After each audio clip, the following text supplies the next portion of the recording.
As the lead steward at the park, my role is to communicate with Saanich and ensuring that any help we need, that they can provide us with help.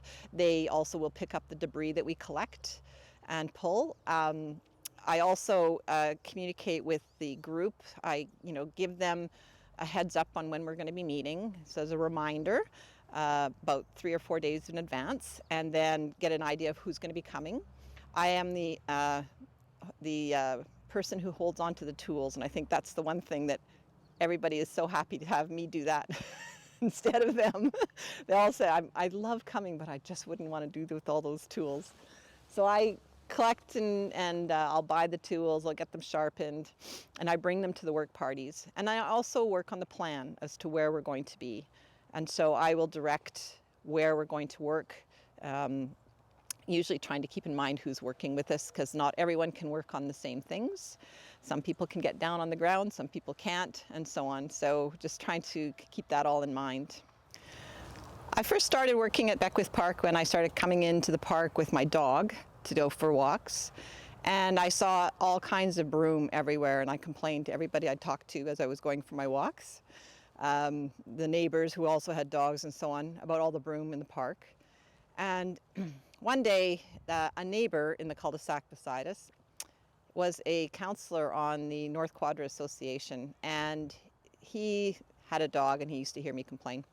So he came to me one day and said, I have some people that will be willing to help you if you want to start taking out the broom. And I kind of thought, well, I guess I better walk the talk. And so I said, okay. We agreed that we'd put an ad in the North Quadra Association newsletter, and we would see what kind of response we got for people. And those were the people that he was talking to. They were neighbors in the area, so in the park. And so we got 12 people that came to see us, and that's how we got started. We do get larger groups coming in.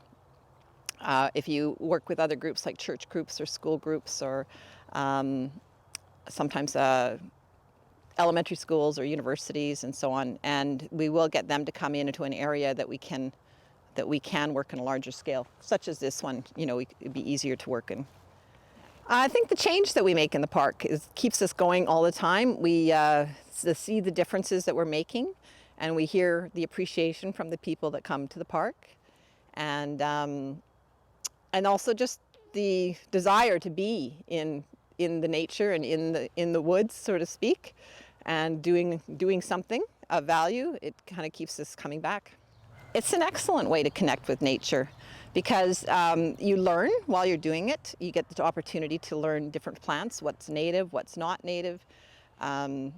We get to see how the plants thrive when we do plant them, when we do restorations, and we get, you have to tend them a little bit in their first few years. So it's an opportunity to just kind of get involved with that and sort of learn a little bit more about how it works. We have lots of times had elementary school students come in and plant oak trees, little oak trees.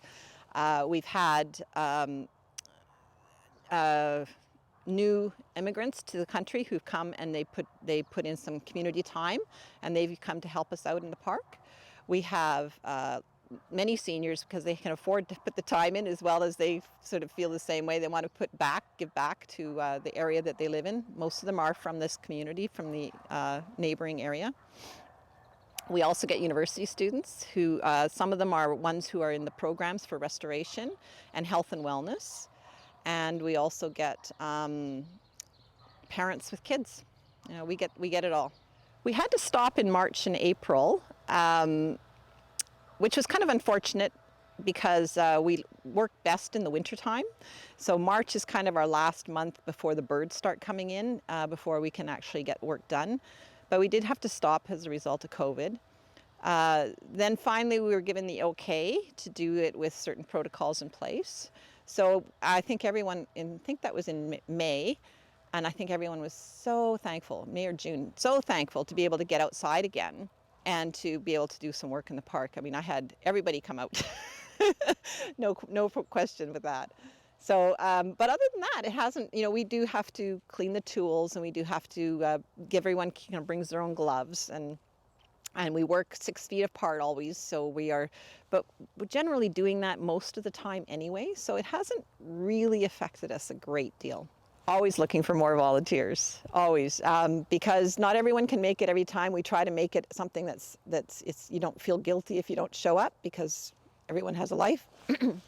And so, we're always open to have more people come and help us out. And even if they can only come once or twice a year, that's fine, right? It's just having the extra hands, and it makes a difference.